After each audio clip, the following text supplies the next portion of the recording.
อัชราพรปวงจันทร์และนางสาวชุติการเหล่าชัยค่ะ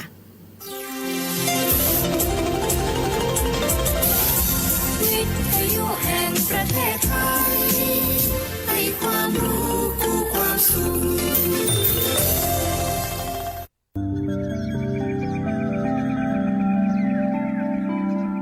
สถานีวิทยุกระจายเสียงแห่งประเทศไทยจังหวัดลำปาง FM 97 เมกะเฮิรตซ์เสนอรายการ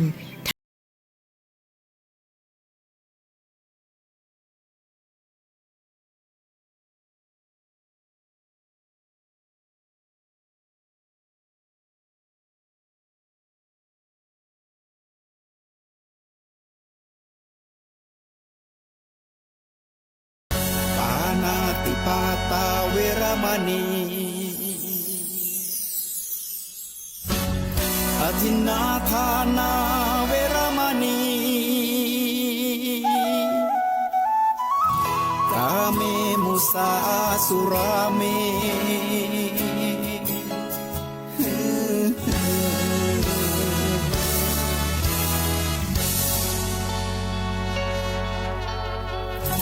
ศีลคือข้อห้ามธรรมคือข้อให้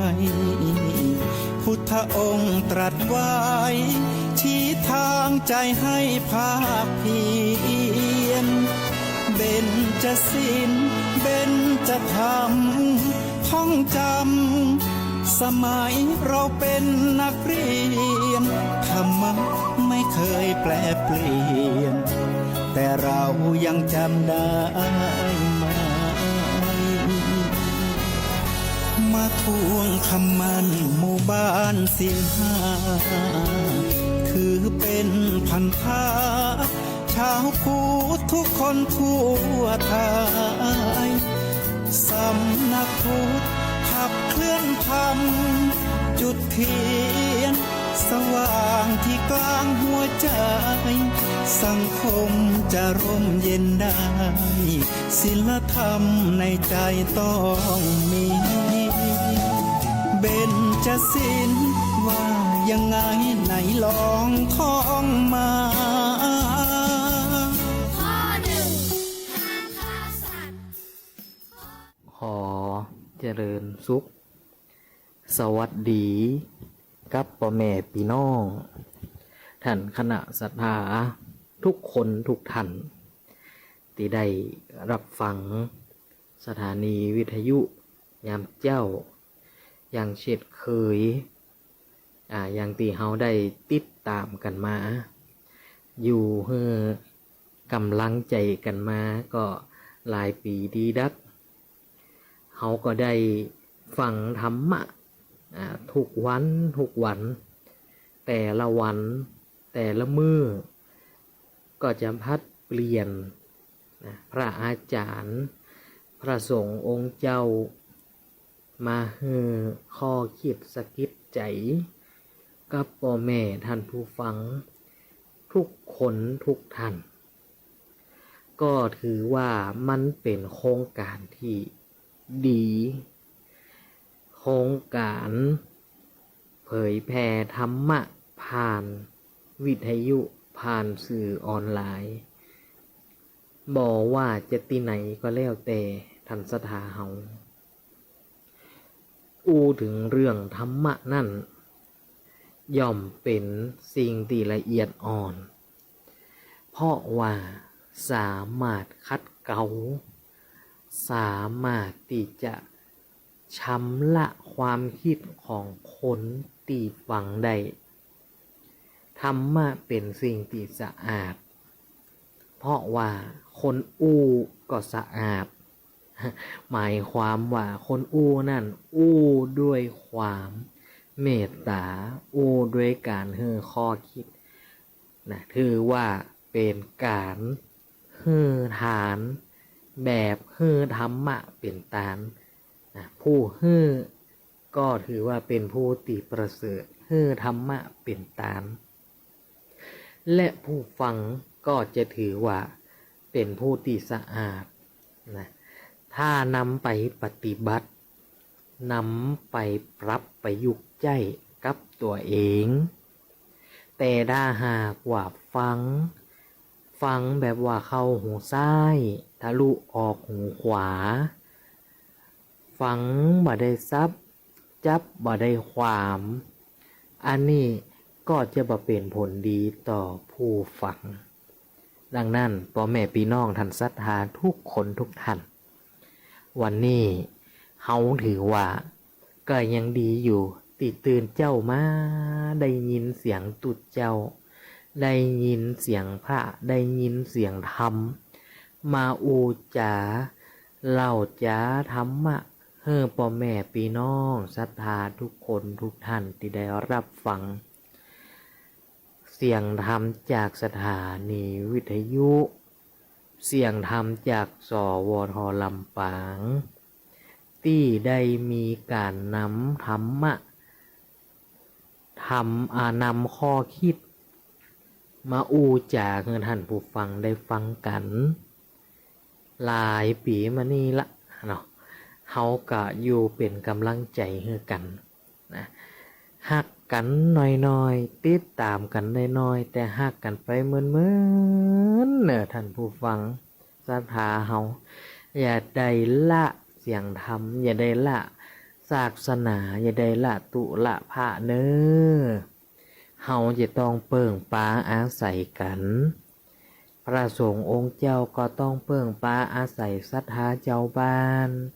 ศรัทธาเฮาก็ต้องเปิ่งปาอาศัยวัดวาศาสนาเป็นที่ยึดเหนี่ยวจิตใจอันใดที่เฮาสามารถเปิ่งปาอาศัยกันได้เฮาก็เปิ่งปาอาศัยกันเด้อศรัทธาเฮาบ้านกับวัดพัดกันช่วยก็โอยชัยเฮามีหยังต้องช่วยเหลือกันวัดก็บ่ได้เป็นของผู้ใดผู้หนึ่ง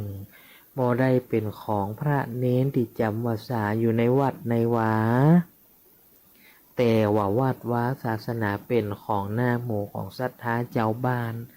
เฮาต้องช่วยเหลือกันเฮาต้องเกื้อกูลกันถ้าหากว่าวัดวาศาสนาของเฮาขาดตุไร่พระ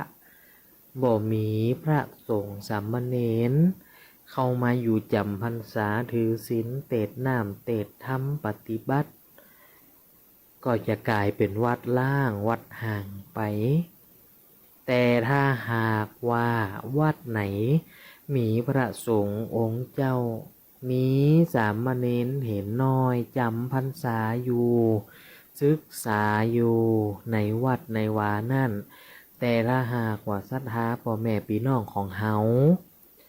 ได้ละเลยเหินห่างจากวัดวาอารามวัดวาอารามของเฮาก็จะบัดสง่างามวัดวาอารามของเฮาก็จะขาดผู้คนเข้าวัดจำศีลเมตตาภาวนาศรัทธาเฮาก็ได้ดูข่าวดูเรื่องดูราวหลายช่องทางหลายช่องทีวีโทรทัศน์ได้ออกข่าวเรื่องของพระภิกษุสงฆ์ผู้กระทำผิดพระวินัยผิดกฎหมายบ้านเมืองก็ดีผิดจารีตประเพณีหีดห้อยที่ได้ปฏิบัติมาก็ดีแต่ว่าศรัทธาเฮาทุกคนทุกท่านเฮาต้องใจสติปัญญาต้องมีความเชื่อที่อยู่บนความแน่นอนบนความแท้จริงเฮาเชื่อก็ต้องเชื่อในสิ่งที่แท้จริงนะเฮาอย่าไปเชื่อในสิ่งที่เป็นเรื่องจอมปลอมเรื่องจุหลอกโกหกหลอกลวงเฮาอย่าไปเชื่อเหตุข่าวพระสงฆ์องค์เจ้าได้กระทำผิดได้ละเมิดพระวินัยมันก็ส่งผลกระทบให้กับพระสงฆ์องค์เน้นเห็นน้อยทุกหย่อมยาเลยทำให้ศรัทธาเจ้าบ้านก็ไปดูเหมารวมว่าตุเจ้าก็อย่างเดียวกันหมดนะพอทีวีหันออกข่าวนู้ขนาดเป็นพระใหญ่พระโตยังทำผิด มาล่างวัดเฮาก็จะมีพ่องกาอันเนี้ยศรัทธาเฮาบ่ดีกึดเฮาบ่ดีว่าพ่องกองว่าจะบ่เข้าวัดเข้าวาบ่ใส่บาตรให้กินบ่ทรงข้าวทรงน้ำอันนี้ศรัทธาตั้งหลายตั้งตุเจ้าเนี่ยได้ไปอ่านได้ไปเห็นก็บัดได้แสดงความคิดเห็นได้สักอย่างบ่ว่าให้บ่ว่าดีบ่ดูถูกดูแคลนเหยียดหยามซ้ำเติมสักอย่างบ่อธิบายอย่างสักอย่างแต่ว่าอันนี้ตุเจ้าพอแล้วก็หันว่าน่าสลดหดหูใจไผทำพิษก็เฮือพอเป็นคนไปมาลำใหญ่ปุกหนึ่งศรัทธาตั้งหลายมันก็บ่จะได้เป็นแมงตึงปุกแก่นใดมันเน่าเฮาก็เอาควางลำใหญ่ปุกหนึ่งมันก็ตึงมีเน่าลำใหญ่ปุกหนึ่งกับเนื้อนักกินล้ำกินหวานลำใหญ่ปุกหนึ่งก็เม็ดใหญ่เนื้อน้อยบางแก่นก็บ่มีจีนบ่มีเนื้อก็เปรียบเสมือนคนเฮาว่าจะอยู่ในวงการพระสงฆ์หรือว่าวงการไหนก็แล้วแต่อยู่กันเป็นครอบครัวอยู่กันเป็นทำงานบริษัทอยู่กันเป็นสังคมชุมชนอย่างกันแล้วแต่ม่อนบัดใจมีไผดีเหมือนกันทุกคนและก็บ่ได้มีไผที่จะเลวร้ายเหมือนกันทุกคนดังนั้นศรัทธาเฮาอาตมาก็จะขอให้พ่อแม่พี่น้องตั้งสติมีความเชื่อมีความศรัทธาก็คือความเชื่อมีความเชื่อที่อยู่ตั้งบนเหตุและผลอย่าไปเชื่อโดยที่เฮาบ่มีเหตุบ่มีผลอย่าศรัทธาในสิ่งที่มันบ่มีเหตุบ่มีผลและอย่าจาบจ้วงอย่าได้กล่าวคำดูถูกเหยียดหยามต่อพระศาสนาเฮาเลยต่อพระสงฆ์องค์เจ้าเฮาเลยก็เหมือนคนธรรมดาศรัทธาตั้งหลายเฮาบ่ได้ไปเล่านาจ้าควันเปิ้นบ่ได้ไปว่าหยังเปิ้นเฮาอยู่ตัวเฮาก็ดิถ้าว่าเปิ้นบ่ได้เป็นสิ่งที่เฮาอู้ถ้าเปิ้นฮู้เข้าหูมาถ้าเปิ้นเอาเรื่องเอาราวเฮาก็จะเดือดร้อนอย่างกับเฮาไปว่าพระสงฆ์องค์เจ้าเนี่ยบางคนก็ม่วนปากเนาะ ม่วนปากม่วนมือนี่อาตมาก็ตึ้มว่าถึงอันบ่ได้คอมเมนต์แสดงความคิดเห็นอันหยังของไผแต่ว่าดูแล้วมันสลดหดหู่ว่าตุเจ้าที่ดีก็มีตุเจ้าที่บ่ดีก็มีตุเจ้าที่ปานกลางที่บ่ให้บ่ดีเขาก็ยังมีอยู่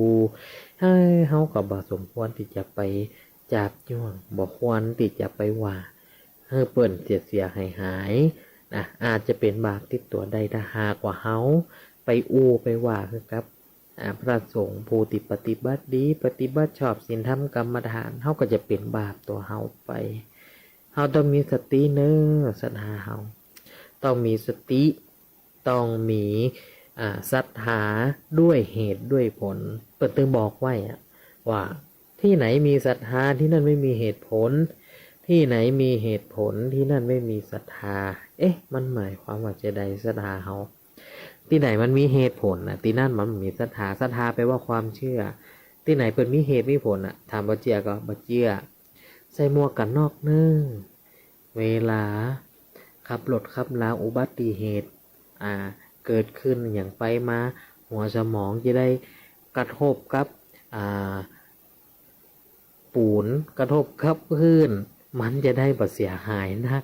มันจะได้หัวจะได้มาแตกสมองจะได้ไหลคือล้นลงกันช่วยกันใจหมวกกันนอกเหตุผลผลดีโลก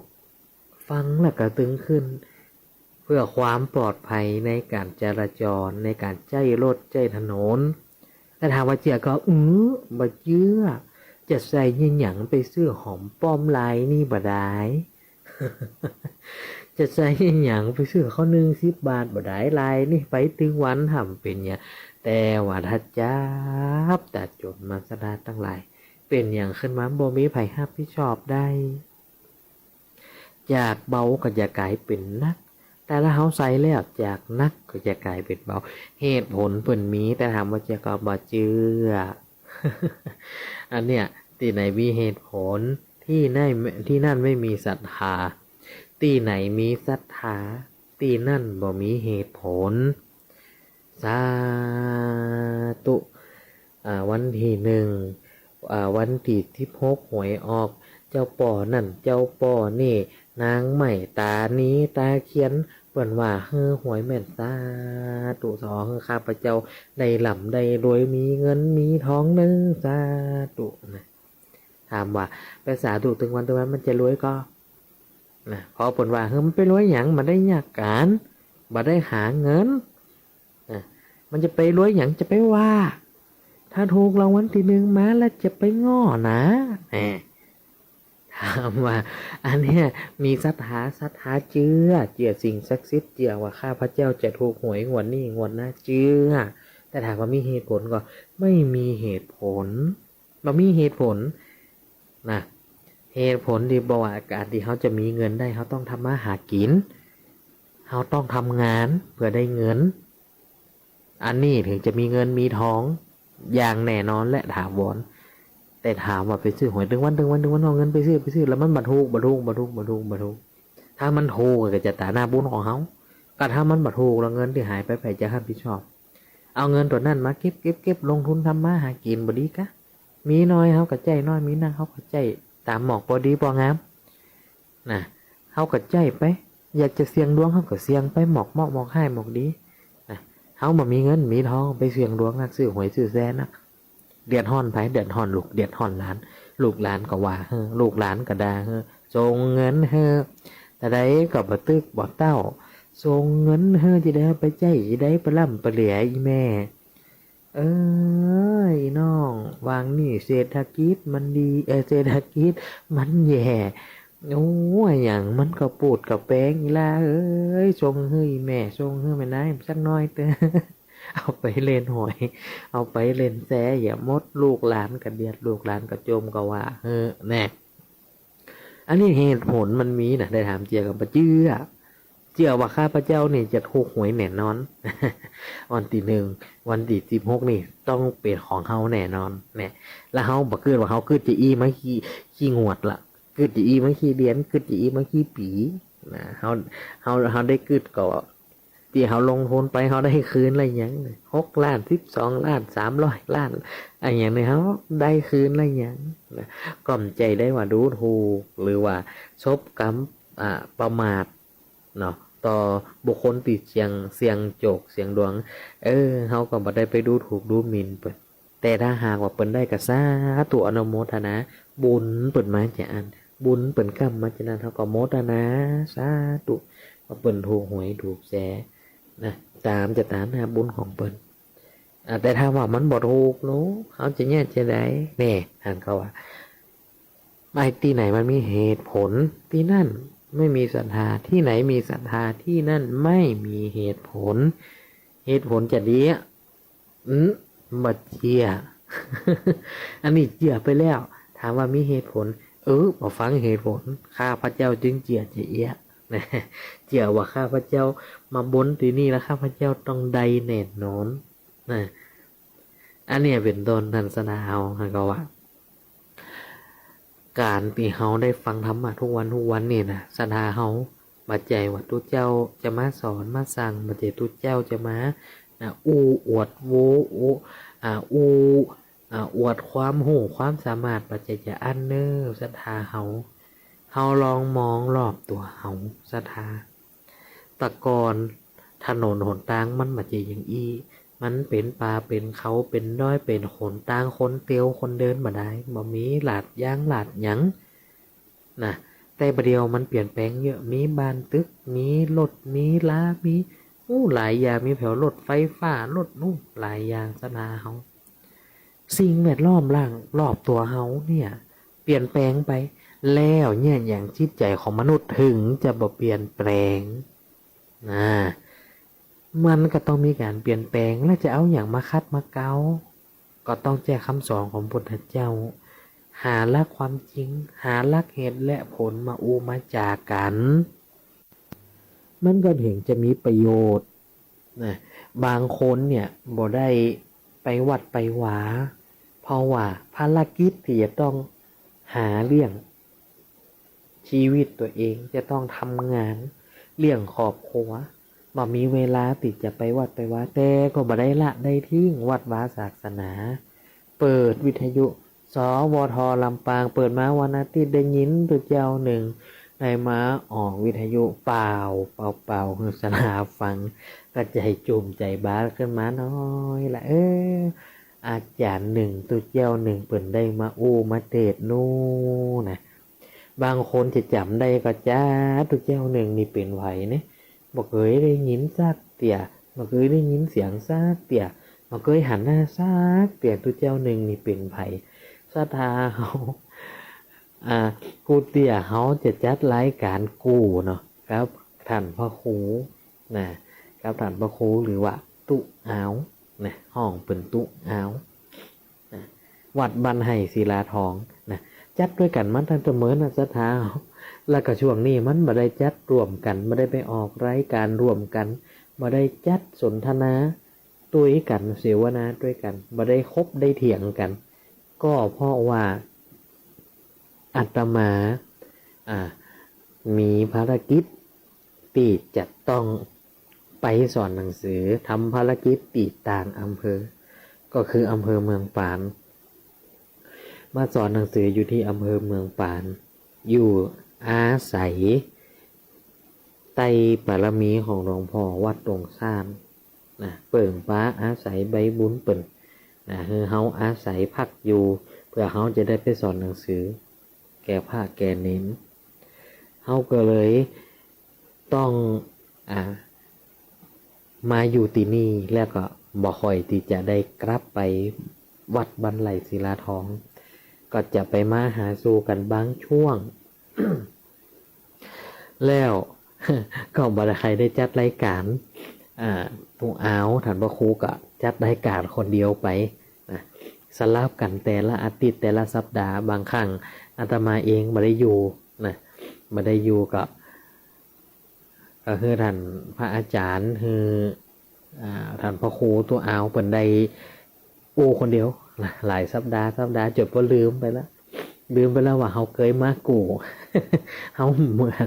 มือนวันก่อนนะวันก่อนเปิดนี่ไปเดียวเขานี่ไปกู่ตลอดแต่มันห่างหายไปเนาะศรัทธาก็บ่ได้ลืมกันเนอะ ได้จำเสียงจำสำเนียงเสียงปากกันได้เขาก็ชื่นใจบละบทิ้งบ่ควางศรัทธาก็ตีตามกันมากันนักกันหลายเนอะตั้งแต่ปี63นะอันนี้เริ่มเนี่ยมาปี63บุกเบิกเลยศรัทธาตั้งแต่เป็นตุเจ้าน้อยเดี๋ยวเป็นตุเจ้าหลวงเป็นตุเจ้าใหญ่นี่ร่างกายนะขี้ปุ่มใหญ่นะบัดใจว่ายศใหญ่บัดใจว่ายศนักซักใหญ่นะก็เป็นว่าน้ำหนักใหญ่ตัวใหญ่กินได้นะวนมาหลายปีอันเนี้ยนะถือว่าเฮาอยู่กันมานี่หลายปีนะศรัทธาเฮาช่วยกันสนับสนุนนะได้รับการตอบรับสมัยก่อนนี่ฟังวิทยุเอานะฟังวิทยุเดี๋ยวนี้เปิ่นมี Facebook เปิ่นมีเพจเปิ่นมีสื่อออนไลน์ที่เฮาสามารถฟังย้อนหลังก็ได้นะเกิดใจได้ไหลใจตันลืมไปว่าวันนี้วันอาทิตย์จะต้องฟังทุเจ้าวัดบันไห่เตดมาฟังย้อนหลังดีกว่ากับปีกมาฟังย้อนหลังติดตามย้อนหลังอันเนี้ยศรัทธาเฮาคือว่าเดี๋ยวนี้มันพัฒนาไปมากมายแล้วนะมันพอที่จะสามารถได้หู้ได้หันอย่างนักขึ้นโลกออนไลน์มาเดียวนี้เนาะใจให้เป็นประโยชน์กันดิใจให้เป็นโทษก็มีนะแล้วแต่เขาจะใจ คิดพิจารณาดูดีๆเนอะศรัทธาเขาจะใจสื่อออนไลน์จะใจอย่างคนโดนจุโดนหลอกโดนโกงกันนักจากสื่อออนไลน์จากโลกออนไลน์นะก็คือศรัทธาเขาระมัดระวังเนอะก็ช่วงนี้นะศรัทธาเขาก็เป็นช่วงที่อยู่ในช่วงของเข้าพรรษาเป็นช่วงที่ศรัทธาเขาได้ไปจำศีลเมตตาภาวนาเข้าวัดเข้าวาฟังเทศน์ฟังธรรมเข้าวัดเข้าวาที่จะได้ไปอบรมคัดเก่าจิตใจคัดเก่ากิเลสให้หายไปจากจิตจากใจเขานะแล้วก็ช่วงนี้เป็นช่วงของการตาลเปตผีเนี่ยตาลเปตผีเนี่ยก็จะอยู่ในช่วงของประเพณี12 เป็งนะ12 เป็งนี่เปิ่นจะตาลเปตตาลเฮอผีตายเก่าเหน่าเมินผีป่อผีแม่ครูบาอาจารย์ตาลเฮอหมดทุกโอทุกคนตาลหมดทุกคนทุกท่านบ่เว้นแต่ไผคนใดคนหนึ่งผู้เป็นป่อเป็นแม่เนี่ยอุทิศกับผู้ตายเปิดกระห้องว่า12 เป็งล้านนาประชาชนล้านนาคนเหนือเฮาเนี่ยก็จะนิยมทำบุญส่วนอุทิศส่วนบุญกุศลไปหาผีตายเก่าเน่าเมินไปหาพ่อหาแม่ปู่ย่าตายายพี่น้องอันนี้ก็ถือว่าเป็นการแสดงออกของการกตัญญูกตเวทีนะเปิ้นจะปล่อยวิญญาณของสัตว์นรกตีตายไปแล้วกลับมาสู่เมืองมนุษย์หับเอาของกินของตานหับเอาพลานาบุญกุศลนะหับเอาของเข้าบริโภคตีต่างลูกหลานจะกินตานส่งเฮือศรัทธาเฮาก็คงไปวัดไปวาเนาะ ก็คงติจะบ่ละเลยจารีตประเพณีถึงแม้ว่าเฮาไม่ได้เข้าวัดเข้าวาเฮาไปทำบุญตักบาตรก็ได้นะก็ได้มีโอกาสเนาะได้ไปทำบุญเฮาก็ถือว่ามันเป็นบุญรวมกันเฮาก็ทำไปเถอะคือพ่อคือแม่นะคือกับผีตายเก่าเน่าเหมือนนะเปรตตะพีเนี่ยหันสถาหูแต่ก่อนคนเฒ่าเนี่ยจะเล่าให้ฟัง น่ากลัวนะเนาะ น่ากลัวอย่างเงี้ยเพราะว่าตังคนเฒ่าแต่ก่อนมันจะเขาหู้นะถึงความหมายเขาเข้าใจว่าผลปล่อยผีปล่อยเพศมานะต้องระวังนะห้ามไปไหนกลางค่ำกลางคืนนะผีจะหลอกนะหูจักก็เพศเปิ่นจะปล่อยเพศมาหนาวจักก็ผีเพศเป็นละอ่อนเขากว่าศรัทธาตามเปรตเดิมหีเนี่ยเฮาจะต้องเอาสำหรับเอาก๋วยเอาอย่างก็แล้วแต่ใส่ของกินของต้านเอาไปจดจื่อเสียงเลี้ยงน้ำเฮออาจารย์เฮอปอจานนานเปิ่นได้กดเกณฑ์เว้นตานเฮอเปิ่นได้ห้องจื่อผู้ตายนะได้ออกจื่อออกน้ำผู้ตานแล้วก็ได้ไปห้องจิตวิญญาณของผู้ตายมาหับของส่วนบุญส่วนกุศลในธรรมเนี่ยทางสถานทั้งหลายธรรมบุพเพตผีเนี่ยก็จะได้เล่าถึงว่าพระเจ้าพิมพิสารเนี่ยได้รับฝันหันนะได้รับฝันหันผีตายเก่าเน่าเมินนะฝันมาคำมาคืนฝันถึงหันโมเราผีเพศทั้งหลายติดสิ้นหวังนะสิ้นหวังก็นั่งให้หนังห้องส่งเสียงออกมาเป็นเสียงต่างๆทั่วราชอาณาจักรทั่วเมืองนะก็ได้ฝันเห็นเปรตเหล่านั้นนะจนถึงมาเจ้ามานะพระเจ้าพิมพิสารก็มีความกลัวตกอกตกใจว่าเขาบอกเคยฝันจะอีซับเดียวพ่อไอ้หยังนะถึงฝันจะอีจ้าก็เลยไปกราบทูลถามพระพุทธเจ้า ว่าเสียงที่เขาได้ยินเนี่ยมันคืออันหยังนะมันคืออันหยังสิ่งที่เขาฝันเนี่ยคืออันหยังนะฝันหันผีเพศ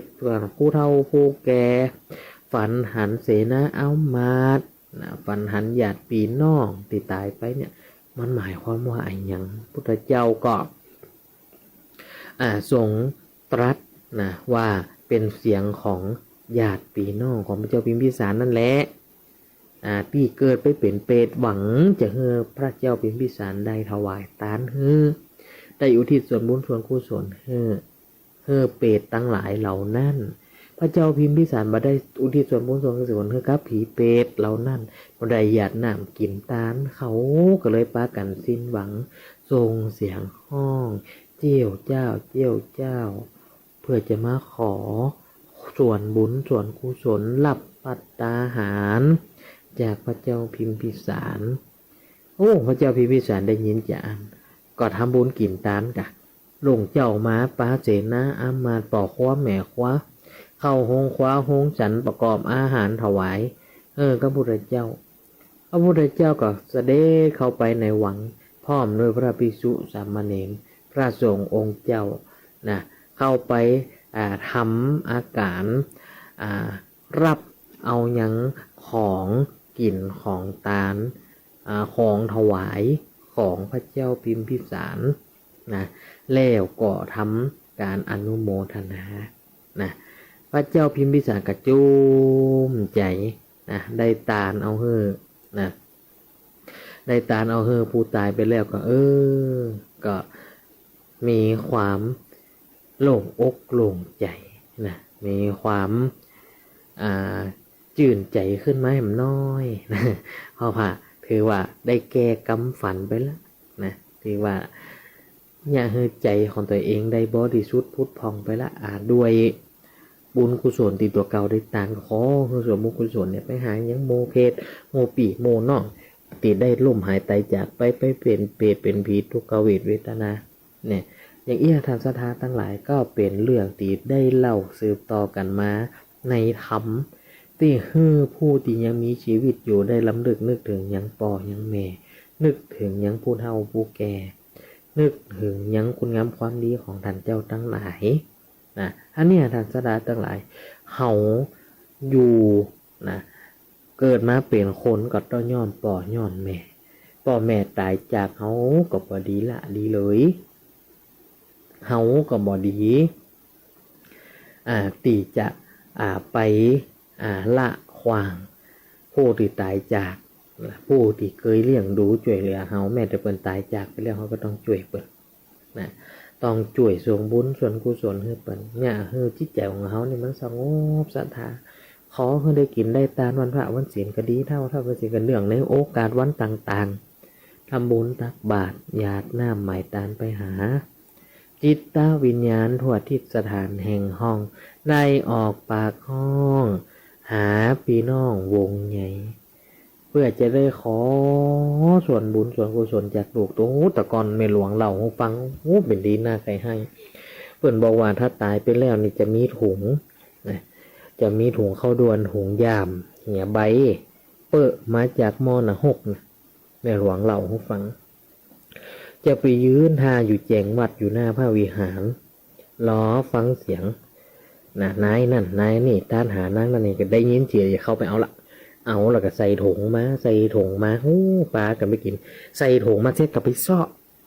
าะหาปีหาน้องที่ตายไปจะเอากับข้าวกับปลาไปนั่งกินด้วยกันพอเปิ่นปล่อยมา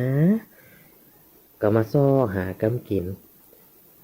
ก็ยืนล้อถ้าไม่ได้ห้องจืดนี่เข้ามั่มได้เปิ่นมือเข้าห้องปีน้องกินไปส่องหน้าส่องตากินไปหลากหลายไก่นาตัวใดกระลืนนำหลายนะตัวใดกระพอเปิ่นตาอันนะบ่ได้กินอย่างก็เปิ่นก็กลัวอายเปิ่นสันหากลัวอายปีกอายน้องกลัวอายเปลี่ยนอายผงลักเอามาเห็นเนี่ยจอมโถงไป2 แกนมันนักมันนวงเปิ่นหัววันในโถงบ่ได้เป็นโถงเป่าศรัทธาเขาทั้งหลายคนเฒ่าเล่าให้ฟังแม่หลวงเล่าให้ฟัง โอ้แหมน้อยกูตายไปกูก็ยังเอี้ยอีนะเพียเราเสร็จก็ว่าพิ้งท้ายเหียน้อยใจเอาว่าแม่หลวงลูกหลานก็มีเปลือหยังแม่ก็บัดดาห่วงเน้อ มาถ้ากลัวไม่ได้กินข้าวกินน้ำเน้อนะเปิ่นจะสั่งเสียไว้สถาโอ้นี่ตูได้ยินแล้วก็เกิดความสลดหดหูใจคนเฮาตายไปเป็นผีแล้วก็ต้องใจเว้นใจกรรมที่เฮาเนี่ยไว้ยังคนนะสถาจะดีจะได้ก็จะให้ที่ได้ก็จะเฮาเกิดมาใจกรรมคนตุกก็ใจกรรมคนตุกคนหมั่งคนมีเขาก็ใจกรรมคนหมั่งคนมีบางพองว่าเปิ่นหมั่งเปิ่นมีเปิ่นจะเอาแหย่งมาตุกคนหมั่งคนมีบ่มีโมก็มีนะรวยก็รวยกับตัวเก่าแต่มีโมก็มีเข้าก็ไผบ่ได้ก็มีคนตุกคนอยากมีโมมีเปลี่ยนมีฝูงมีพักกินไม่มีพี่กินพี่มีเกียเป็นเกียมีพักไม่ใส่เคียกเอามาอยากกำกินเอามากินเอามาประกอบอาหารประทังชีวิตก็อยู่ได้อยู่ไปตามชีวิตจะทุกข์จะยากจะทุกข์จะจนก็อยู่ไปตามนั้น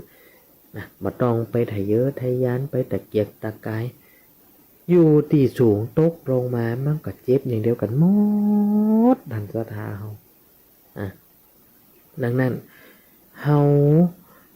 เปลี่ยนอย่างใดเฮาใจทุกข์อย่างใจกรรมอย่างอันจะทุกข์อย่างใดก็เป็นกรรมเป็นเวรของเฮาจะเกิดมาจะได้จะอย่างดีมีจนตายไปเป็นผีเหมือนกันทุกคนทุกท่านบ่เว้นว่าเจ้าขุนมุนนายพระเน้นเถนเจ้าศรัทธาผู้เฒ่าผู้แก่ก็ต้องเสียชีวิตก็ต้องตายจากไปดังกับบทกาบบทก่อนอันนี้ตุจะขอ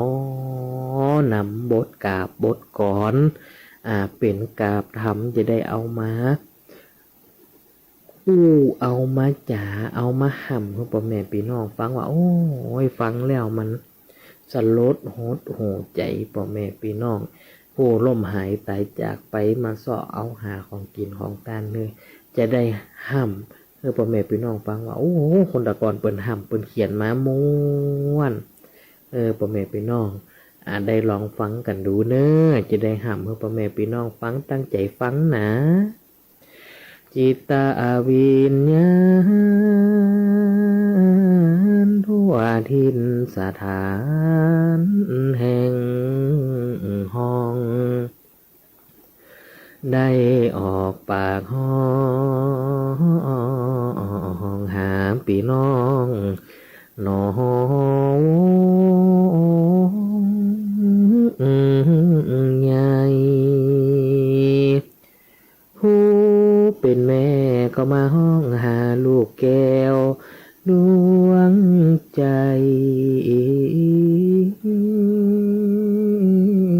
ว่าลูกไปอยู่ที่ไหนลูกข้าแม่มานั่งท่าเอาของกินแหล่หัวตาฟังไปกันน่าจะลดหดหัวใจเป็นดีอินดูปนห้ำหาปอกหาแม่ที่ได้ตายไปแล้วมาขอของกินของทานจากลูกจากหลานเนี่ยสะเท้าฟังไว้เนื้อคนเฮาได้เขาตายไปแล้วก็เป็นอย่างเอี้ยเขาจะได้กินได้ใจได้กินได้ตานอย่างใดจะได้กินหรือไม่ได้กินเฮาบ่สามารถที่จะฮู้ได้อาตมาก็บ่ฮู้ได้นะเพราะว่าเฮาก็ยังบ่เคยได้เป็นได้ตายก็เปิ้นก็บ่ฮู้ว่าจะได้หรือบ่ได้เฮาก็บ่สามารถที่นะแต่เฮาเจียว่าผู้ที่ตายไปแล้วไปอยู่ในสิ่งที่สบายในที่นี้คือสบายในการใช้ชีวิตบ่ได้ทุกข์ได้ยากหยังกับเฮา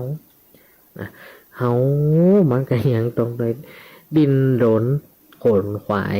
เลี้ยงชีวิตประทังชีวิตของเฮาของลูกของหลานของหยังแฮมผู้ที่ตายไปแล้วก็ตายอวสานตายจากไป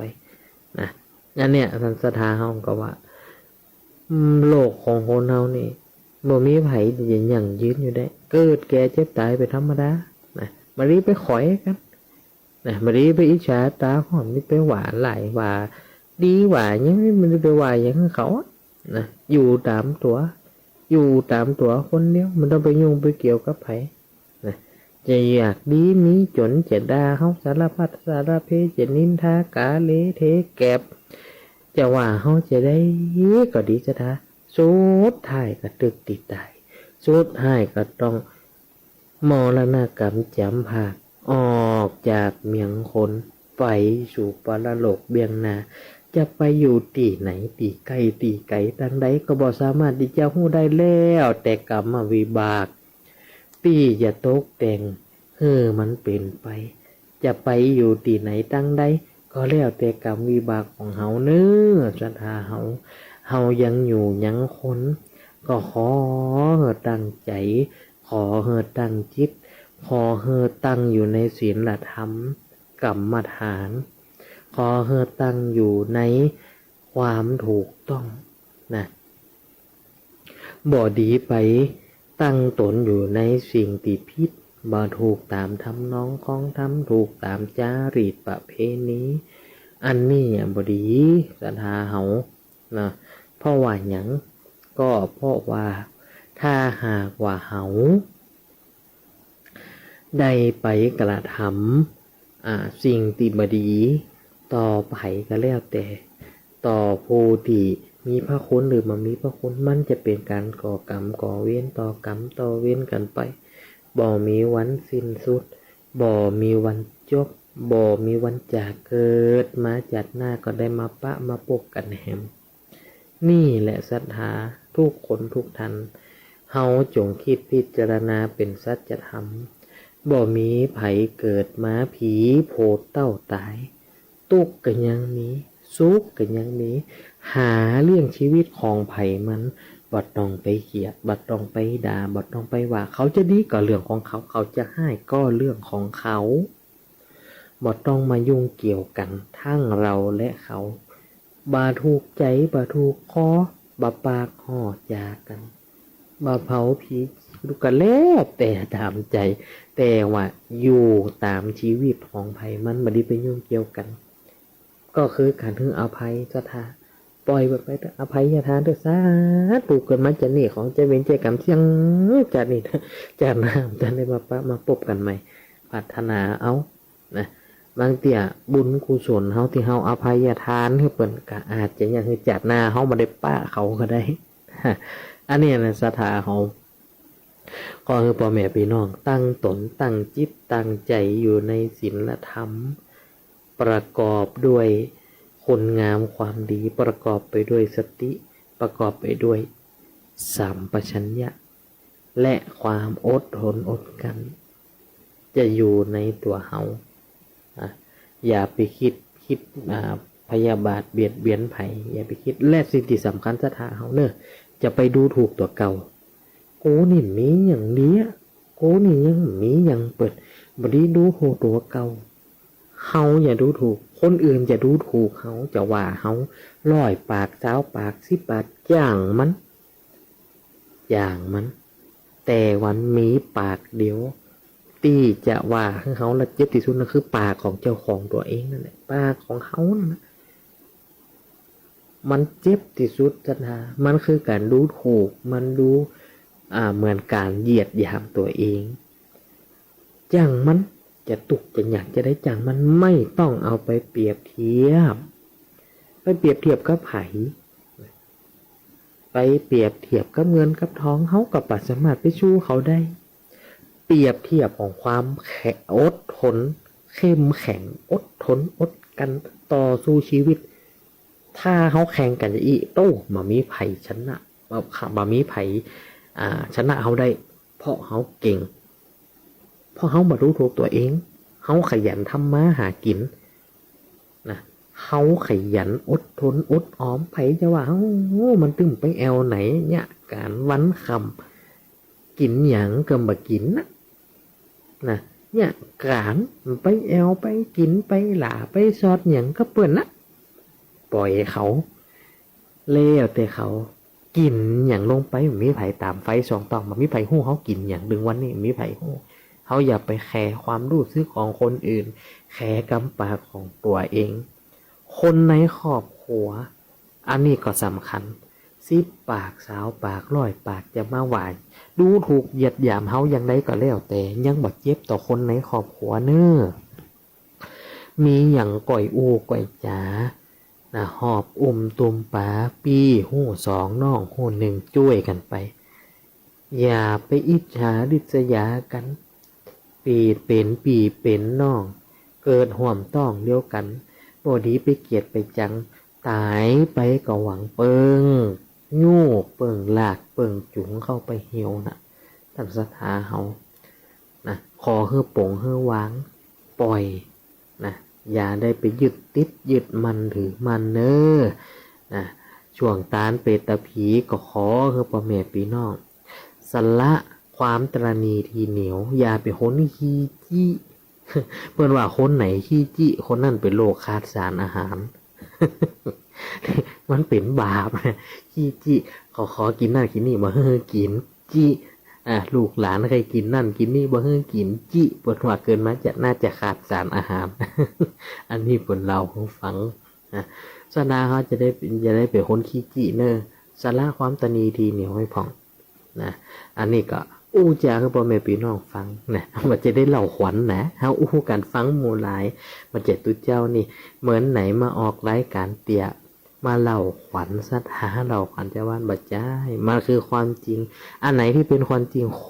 เราควรที่จะยอมรับแต่ถามว่ามนุษย์บนโลกนี่ 80% ไม่มีใครที่จะยอมรับความจริงเลยนะถ้าเรายอมรับความจริงสบายมากบนโลกใบนี้ถือว่ามีความจริงจังจริงใจต่อกันและกัน ทุกวันนี้โลกเฮามันเปลี่ยนแปลงไปหู้หน้าบ่หู้ใจก็มีอยู่นะคนที่พ่อแม่เลี้ยงม้าแต่อ่อนแต่ออก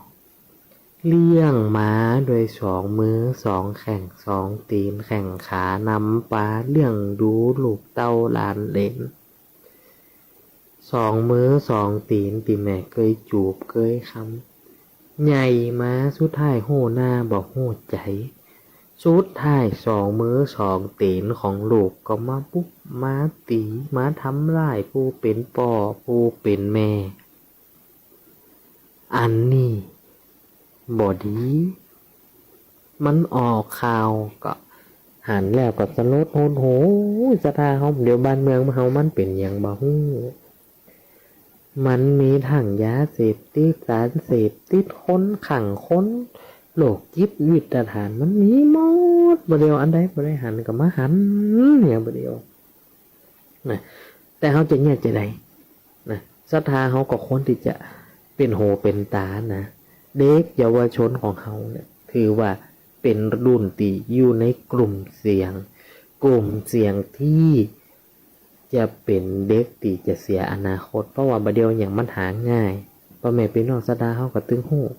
แล้วเขาอย่าเป็นพ่อเป็นแม่ติดป้องเอาลูกเอาหลานอันนี้มันบ่ดีลูกผิดก็ว่าไปตามผิดลูกถูกว่าไปตามถูกอย่าไปด้วยอกด้วยใจอย่าไปด้วยความรู้สึกของพ่อของแม่ทุกคนน่ะศรัทธาตึงหักลูกอยู่แล้วลูกจะเป็นจะได้ก็ตึงหักมันจะดีจะหายจะได้มันก็ตึงหักมันก็ตึงเป็นลูกมันก็ตึงเป็นแม่มันก็ตึงสละมาได้สละมาออกแต่ว่าพ่อแม่ควรที่จะหู้ผิดหู้ถูกควรที่จะส่งเสริมและสนับสนุนในสิ่งที่ลูกในสิ่งที่ลูกหลานพี่น้องของเขาต้องการจะเป็นจะทำเขาสนับสนุนแต่บาควรที่จะไปป้องเอาลูกพิษก็คือพิษทำพิษกะทำพิษกฎหมายก่อทำพิษกฎหมายก็ป้ายได้ทำพิษกับป้ายดำเนินคดีจะไปป้องลูกฉันเป็นคนดีลูกข้าเจ้านี่ดีบ่เคยเนี่ยอย่างพิษมันบ่มีไผดี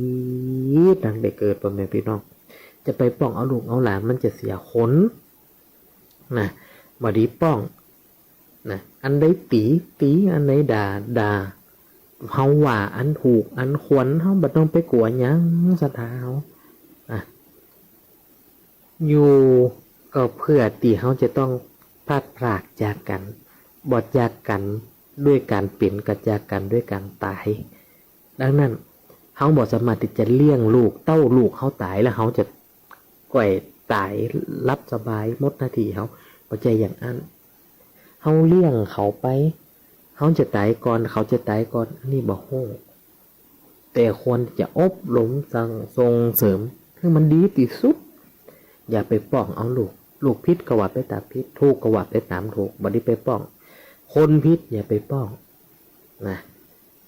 อย่าไปป้องเอาถ้าว่ามันพิษก็ต้องว่าไปตามพิษถูกก็ว่าไปตามถูกบ่ว่าจะอยู่ในสถานะไหนก็แล้วแต่จะเป็นเจ้าคนนายคนเป็นเจ้านายมีลูกน้องเป็นติ๊บเป็นสาวเป็น100 200ต้องใจความถูกต้องผิดก็ว่าไปตามผิดถูกก็ว่าไปตามถูกอย่าไปอันนี้เป็นเด็กเส้นเด็กกูอันนี้เป็นเด็กเขาฝากไว้อันนี้เป็นลูกน้องอันนี้เป็นลูกผู้ปีอันนี้เป็นหลานนี่เป็นเลนพอพิดมามันก็เอาโตดเอาอย่างมาได้เพราะมันเป็นบีเป็นน้องเป็นลูกเป็นหลานกันอย่างเอี้ยระบบจะมันก็เลยเสื่อมสภาพลงแต่ถ้าหากว่าเฮาป้องไผพิดว่าไปตามที่ถูกไปตามถูกว่าไปตามหลักตามเกณฑ์อันเนี้ยดีในสถานเนี่ยอย่าไปป้องเอาลูกเอาหลานลูกพิษก็ต้องว่าพิษถูกก็ต้องว่าถูกคือสิ่งที่สำคัญต้องสนับสนุนเด็กเยาวชนปัจจุบันเนี่ยเปิ้นจะมีความสามารถเฉพาะด้านของแต่ละคนมีบ่เหมือนกันซะท้าเฮาควรสนับสนุนส่งเสริมเน้อต้องสนับสนุนส่งเสริมลูกส่งเสริมหลานอย่าไปปิดเส้นทางอนาคตของเด็กของละอ่อนเฮาสนับสนุนไปเตอะนะละเด็กละอ่อนลูกหลานญาติพี่น้องเก่งตั้งใดชอบตั้งใดเฮาช่วยตั้งนั่นด้านนั่นอันนี้เป็นสิ่งที่ดีนะสถาเฮาอู้ไปอู้มากับเวลากับจวนจันกับใกล้จะหมดเวลาสถาจะได้ทำภารกิจอย่างอื่นต่ออย่าได้รับตาจังใส่กันเนื้อสตาเฮาฝังตัวเจ้าหนึ่งนะฝังตัวเจ้าหนึ่งอุ้มได้แล้ว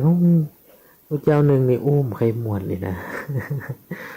ม่วนกับฝังเอาลักทำคำสอนของสตาเฮาอู้แต่ผ่องเล่นผ่องอีกอะเนาะอู้แต่ไปสถากำลังตื่นเดี๋ยวจะไขรับให้หมอโอ้โหปะตัวเจ้าหนึ่งเปลี่ยนดีกว่าปะตัวเจ้าหนึ่งเปลี่ยนดีกว่าฝังตัวเจ้าหนึ่งอู้ไปเลยโวกิงไข่เฮ็ดล้ม และนี่เขาอูมันม่วนเขากับยุคกับสมัยนะจะอูธรรมะล้วนๆก็กว่าสถาเฮานายกันให้ก่อนนะจะไปรับตาจังจะไปนายสงสารกันเนอะสถาเฮามีอย่างเขาก็ช่วยเหลือกันไปเกื้อกูลกันไปงามกำกล้วยกล้วยกำงามต้องเปิ่งปลาอาศัยน้ำเปิ่งเหือเสือเปิ่งปลานกเปิ่งฟ้าป่าเปิ่งหนองแม่เขาต้องเปิ่งป้าอาศัยกันไปวัดวาอาน้ำศาสนาวันนี้ทุกเจ้ามาอูก็อาศัยท่านผู้ฟังอูพิษอูผาดอูสลัมผาดพังอันใด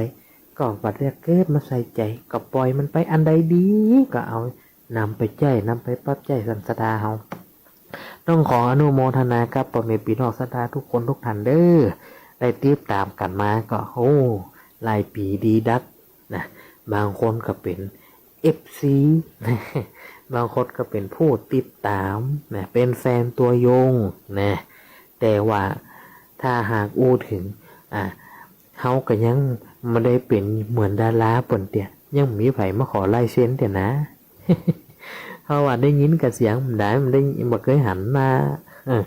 น่าจะเงาจะลามอาจจะเงาจะเล่างามอย่างเสียงนี่เมียนะตัวเจ้าหนึ่งนะสถาเฮาแต่ผ่องเล่นผ่องอีกกันเนาะจากันไปเมื่อได้เขียดบางสถาได้เบื่อหน่ายกันขออนุโมทนาเนอะสถาทุกคนทุกท่านได้ติดตามกันมาทางอาตมาเองก็มีความรู้สึกยินดีที่ได้เป็นส่วนหนึ่งในรายการส่วนหนึ่งที่ได้มาครับใจถือว่าเขาคืนความสุขให้ประชาชน จะคืนความสุขก็คืนความทุกข์หมู่เนาะคืนความสุขให้ศรัทธาเขา นะได้ฟังถ้ามันผิดอย่างไปก็ต้องขออภัยแต่ถ้ามันถูกก็ขอพ่อแม่พี่น้องเอาไปใจเอาไปคิดพิจารณาเน้อก็ขอพ่อแม่พี่น้องศรัทธาทุกคนทุกท่านเนี่ยใช้ชีวิตด้วยความบประมาทขอให้พ่อแม่พี่น้องใช้ชีวิตบนความพอดีพอเพียงและก็ในช่วงของเทศกาล12 เพ็งตามเป็ดตะพีพ่อแม่พี่น้องก็อย่าได้ลืมเนอะอย่าลืมของกินของตานเอาข้าวหนามปัจจัยไปตานคือปอกคือแม่คือปีตายเก่าเนาเมือนถ้าเพิ่นได้กินได้บริโภคศรัทธาเฮาอย่าได้ละได้เลยคุณปอกคุณแม่เพิ่นเลี้ยงเฮามาตั้งแต่ละอ่อนตั้งแต่น้อยเพิ่นเลี้ยงเฮามาด้วย2 ปี2 มื้อส่งให้เฮามีวิชาความสามารถเลี้ยงชีวิตได้ก็พ่อแม่เพิ่นได้ล้มหายตายจากไปเข้าถุงน้ำควรกับถุงเข้าถุงแกงถุงหมากเมียงปูยาของหมักของสอบอันใดของพ่อของแม่ก็เก็บไปให้พ่อให้แม่นั่นอันเนี้ยศรัทธาตั้งอกตั้งใจอุทิศส่วนบุญส่วนกุศลไปของกินของทานทั้งหลายทั้งมวลก็จะได้ไปถึงก็จะได้ไปหอดยังป่อยังแม่ยังปียังนอกที่เขาได้อุทิศให้นะต้องช่วยกันรักษาประเพณีวัฒนธรรมเอาเนื้อศรัทธามีลูกมีหลานกับป้าเข้าวัดเข้าวาไปพอประเพณีวัฒนธรรมไปดูจารีตหีดห้อยมันก็จะเริ่มจางหายมันก็จะเริ่มหายไปแต่น้อยมีกับทุกเจ้าอันอยู่วัดบ่ได้ศรัทธาหายไปผู้เฒ่าผู้แก่ติเคยเข้าวัดเข้าวากับแก่ตัวไปร่มหายตายจากไปคนหนุ่มก็บ่ได้เข้าวัดเข้าวาเพราะว่าขาดการสนับสนุนส่งเสริมจากพ่อจากแม่นะบางครั้งพ่อแม่ชวนมาแล้วบ่มาก็มี อันนี้ก็บ่เป็นหยังเนาะพอถึงวันเวลาช่วงไว้ผ่านพ้นไปก็คงน่าจะเข้ามาสู่วัดวาศาสนาเข้าวัดเข้าวาขัดเกลาจิตใจอย่างอาตมาเองเนี่ยแม่หลวงนะก็ป่าเข้าวัดเข้าวาแต่น้อย นะก็เลยตัดสินใจมาบวชเฮียนว่าบ้านกับมีสตังค์มีฐานะบวชเฮียนด้วยก็ว่านะยังพอที่จะเลี้ยงชีวิตได้อยู่ยังพอที่จะเป็นภาระของญาติพี่น้องของพ่อของแม่ก็อยู่เท่าทุกวันนี้ซะท่าตั้งแต่ปี53 64 65 66 67 6815 ปี16 ปีกำใจซะหน่อยเนอะอันละเก่านะ นะอันเนี้ยสาระว่าแม่พี่น้องขออนุโมทนาเนอะแม่พี่น้องสาระทุกคนทุกท่านที่ได้รับฟังสถานีวิทยุยามเจ้าได้ต้องขออนุโมทนาทุกคนทุกท่านเด้อที่ได้เป็น FC ติดตามรายการนะมาได้ติดตามด้วยเจ้าหนึ่งติดตามรายการก็เอาเนาะ ติดตามรายการเข้ามาตั้งแต่เริ่มมีรายการธรรมะอย่างเจ้าตลอดจนถึงบางคนบางท่านก็ต้องขออภัยต้องขอโทษศรัทธาบางเตือพ่อแม่พี่น้องนี่จำตุได้แต่ว่ามันจะตุก็จำมาได้ก็ต้องขออภัยแต่อันนี้ตุเจ้าหนึ่งตีเตะทำตีออกรายการนะนี่มันเดี๋ยวอาตมาก็บ่ฮู้ เขาก็บ่ฮู้บ่หันกันมันเดี๋ยวศรัทธาเขาจำได้เขาจำมาได้ก็ขอโทษขอสุมาเด้อมันเดี๋ยวปอเรียกแม่เรียกปนตักเขาไม่ต้องขออนุโมทนาเนื้อศรัทธาเขาติบ่ละบ่ลืมกันขอขอบอกขอบใจศรัทธาทุกคนทุกท่านเด้อที่ได้ติดตามกันมาถ้าปะกันกับทักทายประใสกันนะพระอาจารย์หนึ่งตุเจ้าหนึ่งอัธยาศัยดีดำสวกนะนิสัยดีจิตใจดีเล่นม่วนกันอัธยาศัยดีนะศรัทธานะเอาคนปืนบ้านคนเมืองบ้านนอกเขาใจวิถีชีวิตอย่างเงี้ยเขาง่ายเขาหาง่ายง่ายเขามีปิดมีไฟอย่างก็ไฟศรัทธาเขาอยู่เปิ่งป้าอาศัยกันไปเด้อช่วยเหลือเกื้อกูลกันไปเอาละพ่อแม่พี่น้องศรัทธาทุกคนทุกท่านอาตมาต้องขออนุโมทนาเน้อในการสละเวลาเสียเวลาที่จะมาฟังธรรมะคำสอนขอให้บุญกุศลทั้งหลายแต่มวลที่พ่อแม่พี่น้องได้ทำมาและขอบุญกุศลที่มวลพี่น้องได้ตานเป็ดตะผีนี่ส่วนแห่งการกินการทานก็ขอคือพระละนะบุญกุศลได้ไปถึงยังดวงจิตวิญญาณของผีตายเก่าเน่าเหมือนของพ่อแม่พี่น้องล่มหายตายจากไปก็ขอให้เขาได้พ้นติยากได้ผ่านสิ่งยังติดทุกข์ให้ได้ถึงสุข มีสวรรค์สัมปรายภพเบื้องหน้าเป็นที่สุดและขอให้บุญเนี่ยราศีบารมีความดีติดบุญราศรัทธาได้ทำมาขอให้กำจอหอนหลังให้เป็นไปน้องท่านผู้ฟังทุกท่าน